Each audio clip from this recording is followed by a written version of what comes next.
Coach, how do you think the team has adjusted a new workout plan and new physical aspect that some of the new trainers have brought to the program? Players have adjusted well. We've gotten a lot of buy-in from the players, a lot of effort out of the players. I see a lot of excitement. They've adjusted the workouts really well, and we've already seen huge gains from a lot of the workouts they're doing. Zach Duvall's as good as there is in the business, and before and after pictures and gains in the weight room and on the field have been pretty apparent to the coaches. How do you plan to kind of work the quarterbacks this spring as far as working with the ones, the twos, etc.? We're not really worried about who's a one, who's a two right now. Every competition's back open.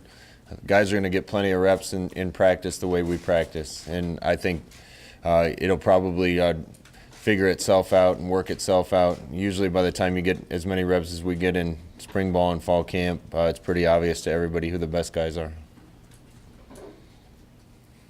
What have you thought about Tristan and Patrick as you've gotten to know them a little bit since you got here? Tristan and Patrick have been great. They've been good teammates. They've been working hard to learn. Haven't got to see them do much with the football yet, but been really impressed with how they've handled everything and how they've gone to work trying to learn the new offense. So excited to see what those guys can do. Overall, what are the priorities for this spring? What do you guys hope to accomplish? Well, we got to learn the offense. We got to learn the defense. We got to be crisp. The more reps we can get, the better. Repetition makes you better at anything. We practice at a fast pace, so we're going to get a lot of repetitions. We're going to split the team some so we get even more reps.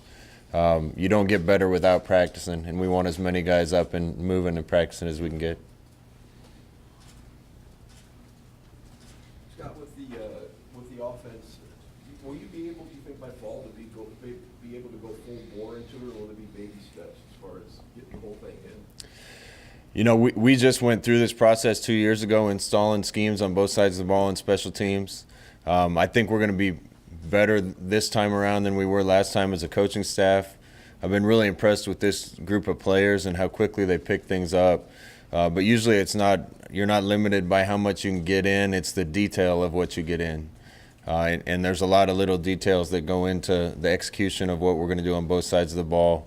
The more reps you get, the more familiar you are with those details and the better chance you have of being successful. So we'll get the majority of what we want to run in. It's just a matter of how much of that we run well.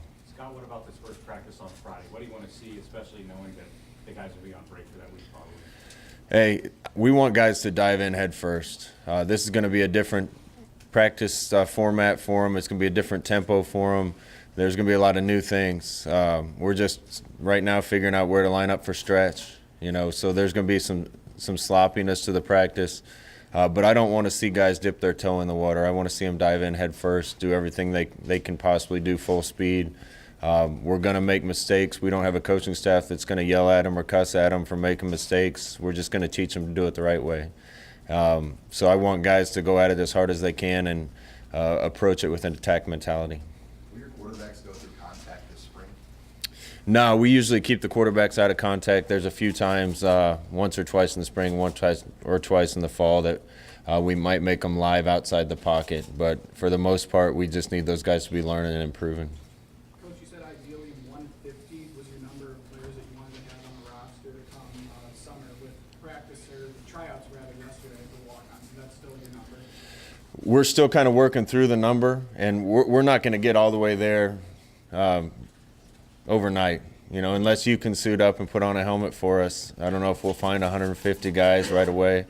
We want the right ones, and through the walk-in program and recruiting, we'll get to that point. But that's going to be work in progress for a while.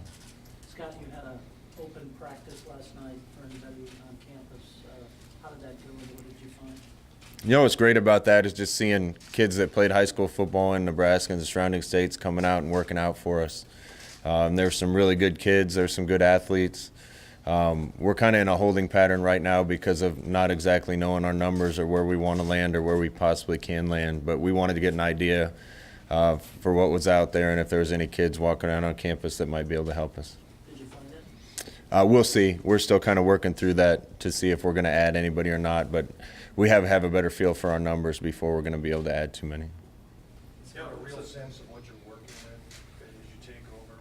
What's in the We're starting to get to know the team better. We've been able to have some workouts on the field with them as a coaching staff. Obviously, our weight staff has spent the most amount of time with them.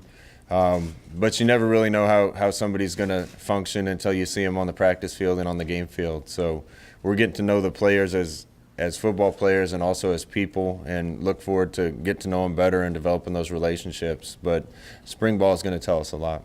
What's the latest on Breon Dixon and the waiver, I guess, if he could possibly be eligible this year?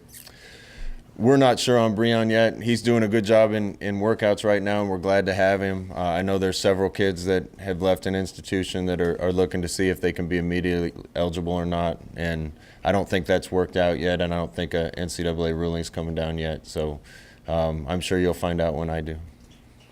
Do you have any updates on Tyjon Lindsey and his health? Tyjon's doing great. He had that setback, and again, I take responsibility for that. You know, we were putting him through some tough workouts, but we did the best we could to monitor that and try to limit early workouts. And ever since then, he's done a great job. He's gone to work learning. He looks quick and fast, so excited for him in spring ball, and he seems to really be enjoying what we're doing. Who do you think is going to be held out at spring football? Yeah, we'll have a few, some guys that have been hurt, a few that will be limited or maybe able to come back through the middle of spring ball, and some, I guess a handful that probably won't be able to participate in spring ball. Who are those players? I got the list right here. It's funny you asked. JoJo Doman had a knee, and we don't think he'll be back for spring. Luke Gifford with his hip probably won't be back for spring. Cedric King has a chance to be back. Trey Bryant could be back and limited in some capacity. Cole Conrad the same. He's going to get checked up when he gets back from spring break, and we'll evaluate and see if he can participate or not.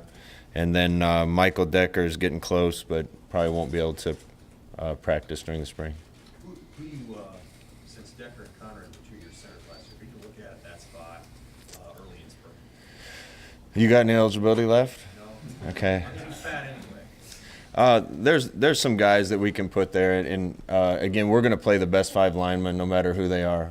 So if we have to move a tackle to guard or a guard to center or vice versa, we're going to look at that. So again, we're getting to know the guys right now, and I think a few practices into it, we'll have a better idea who we think can play those positions. What will that adjustment be for the offensive line going from a pro style into your system? I mean, do you think it will help some of these guys making this move into your system? Yeah, I do. I'm excited to watch some of these guys. First and foremost, the differences in their bodies and their strength and conditioning right now is apparent, and so I'm anxious to see them be stronger and be able to move people. I'm anxious to see them be in better shape and be able to play at a fast pace. We got some athletic guys up there that Coach Austin has to work with. This system does a lot of favors for offensive linemen. The tempo that we play at helps to wear out the defense, keeps people on their toes. We get simpler looks because it's hard to get complicated blitzes and looks lined up if we're going fast. So there's a lot of things that can help an offensive line, and I think those guys will learn to appreciate those things as we go forward. Scott, you mentioned it's going to be a different format, a different tempo for these guys when we start practicing. Could you elaborate on that? Just what awaits these guys? Well, back when I was playing here and for a long time with Coach Osborne, repetitions were what they were shooting for. And we had enough guys on the team that we would practice 2 groups all the time and sometimes 4 groups at a time. It means a lot of guys are getting reps. I've been in a couple places where we didn't have those numbers, but we were able to get the repetitions through tempo. You can't play fast on the Saturdays unless you're used to it, you're used to that tempo, and you're practicing fast. So that's one reason to do it. But the second is every spring practice we're going to have, for the most part, we want to get at least 130 to 140 reps of team and 7-on-7, and that's got to be split up amongst a lot of guys. But you start adding up those repetitions over time, and that's where you can really dial in the execution because guys have a lot of practice doing things. Scott, have you studied the Big Ten much yet? Have you looked at your plans? Not really. I'm kind of focused on what we have right here in-house right now. I have gone back and started going through the season, watching the games, but that's more to get a feel for our personnel than anything. We're going to do what we do and then adjust that to the teams as those games arise. But for the most part, we have a lot of work to do right here in-house right now. Will you have guys that maybe are gonna play a different position, or you're thinking about moving them? How do they navigate spring? Are they in different meeting rooms, or do they just do one thing until you make a decision on maybe something else? Yeah, moving somebody from slot to running back or guard to tackle isn't a big move, and those moves are easy. If there's anybody that we feel could help us quicker on the other side of the ball or something, we'll just sit them down and have conversation with them. Again, I want guys to be able to play where they want to play, and if a situation ever arises where the coaching staff feels like they can get on the field faster somewhere else, then we'll talk with them about it and see if they're willing to do it. What will you be looking to get done on Friday? What's the initial practice? We decided on this format for a bunch of reasons. I didn't want to do half of spring ball before spring break and half after. I've seen a couple college spring breaks on MTV, and I'm not sure you're going to get the most out of the kids before or after that. With the way the rules are set up, by practicing on Friday, we've been able to meet with the guys all week, which gave us a whole nother week of meetings to try to get them familiar with our schemes. I think it's going to be also be beneficial to have them get a taste of what it's like, and then be able to go on spring break and come back with a little bit of an idea of what they have in front of them. And I think we'll be able to accomplish more in spring because of that. So do you put trash cans around the complex on Friday morning with the assumption that guys are gonna probably be, blown up, or running harder than they have before? This isn't Navy SEAL Hell Week. We have one SEAL on the team, and I'll be anxious to talk to him about it because I don't think this will come close. Our practices are fun. The guys are going to enjoy them. We're just going to get a lot done in a shorter amount of time than most people do. And it's going to take a while to get to that conditioning level, but we're also not going to kill them off first day. We've been smart about that, and we're going to kind of ease them into it so they won't have six fast reps in a row and go off the field and come back and do that again. We'll start with a little bit fewer repetitions the first day, particularly if we're going at a fast pace, and we'll break them in gradually. What did you see from the walk-on tryouts yesterday that you liked? I just like this spirit. A lot of great kids from right here in the state, some good athletes. And like I said, we haven't made any decisions on that yet because we have to figure out the numbers on the roster. But there was kids from all over the state and a few other places that would love to be a part of this football program. And I guess that might be the part I love about it the most is, kids like that would come out and bend over backwards to get on this football team. And I hope our football players realize that they're lucky to be where they are and they don't feel entitled. You guys are going to bring a lot of new guys in that were transfers or recruits that signed early. Have you ever had this many come in your coaching career in the spring, and what will the advantages be for those guys? I don't think I've had this many. I can't remember the exact number. It's 9 or 10. I forget. He can't hear me. Plus a couple walk-ons, so it's probably 10 or north of that. It's a big advantage for those kids. Whether you're a junior college kid or a high school senior, if you can get that spring ball in and 15 practices of spring ball before fall camp, just lets you familiarize yourself with the offense, the defense, how we're going to do things, lets you get comfortable, lets you get used to attending college class and being a college student. So I think it's an advantage for kids when they're able to do that. The kids we brought in are functioning real well in the classroom, on campus, and have done a good job working out for us, so they're welcome additions to our team. I've seen a couple players mention the theme of not having a fear of failure. Is there a message you've kind of imparted on them as they go into spring ball? Yeah, one of our sayings is have a desire to excel and no fear of failure, and part of that is on the coach's responsibility. I mentioned that we're not going to yell and scream at kids. We're not going to cuss at kids. I don't think that's the right thing to do, and I also don't want to make kids afraid to go make a great play. If someone misses a tackle or drops a ball, they don't need to be yelled at. They need to be taught the right way to do it so it doesn't happen again. And once you take away that fear of what might happen if you make a bad play, it really frees you up to go make great plays. So I want our team to always play with a desire to excel and no fear of failure. Is that something you took from Coach Osborne? No, I think that was a Mike Tomlin somewhere back in the day. And that's the way he coached us. And we all loved him for it. You've already worked with Bear Root down in Central Florida. Now he gets a full-time assistant gig. How much are you excited to see him kind of relish in this role? Barrett Root is going to be a great coach. He was a great player for a reason, and only part of it was his limited athletic ability. He's a good golfer, though. I should mention that. But he was a great player in large part because of his mentality, his toughness, his work ethic, and dedication. Those same things are going to make him a great coach, and he's already been a big part of what our staff has accomplished and has bright things ahead of him as a coach. It's good to have him home. Coach, how have you settled in? I mean, the kind of the whirlwind, obviously it started and now a little time maybe to kind of catch your breath and get settled into your new digs. How's it gone for you so far? We're starting to feel more comfortable. It's been a transition for us, and we didn't have a lot of time to do that at the beginning. We kind of hit the ground running and had to put a lot of things on the back burner. But I think most of the staff is here now and for the most part have found places to live and are getting settled. And I think the majority of us is just looking forward to being football coaches again, and spring ball is going to give us that opportunity. When you look at the running back spot, it's been 3 years since running back here at Nebraska rushed for 1,000 yards. When you played here, and really even after that, it was running back.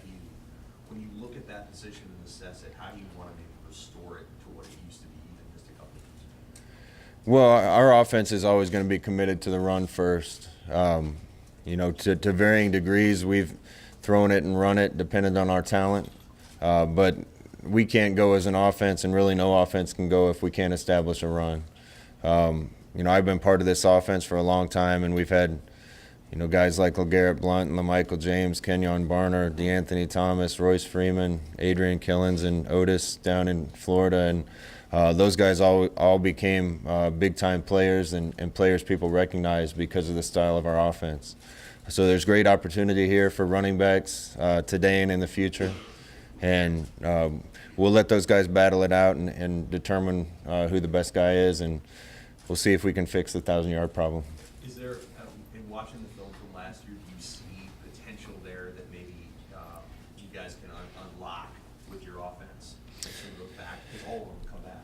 Yeah, I'm excited to see what they can do. Obviously, we got to see where Trey's health is. Watch the first few games, and he looked really good in those games.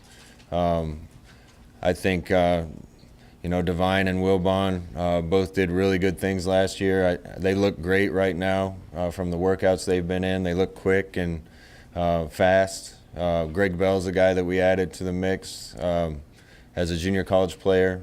We got a couple more coming in, and a couple Jalen Bradley from right up in Omaha. It looks really good right now. So we're going to get all those guys reps and see who takes the offense the best. If Trey is healthy, are you going to try and run 100% in spring practice?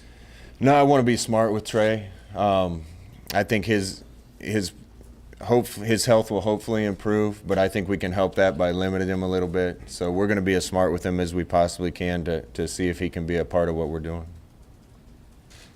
What are the biggest differences between your 3-4 defense and kind of what Nebraska did before last year, and how far away are you guys as far as personnel to kind of getting to where you want to be on defense?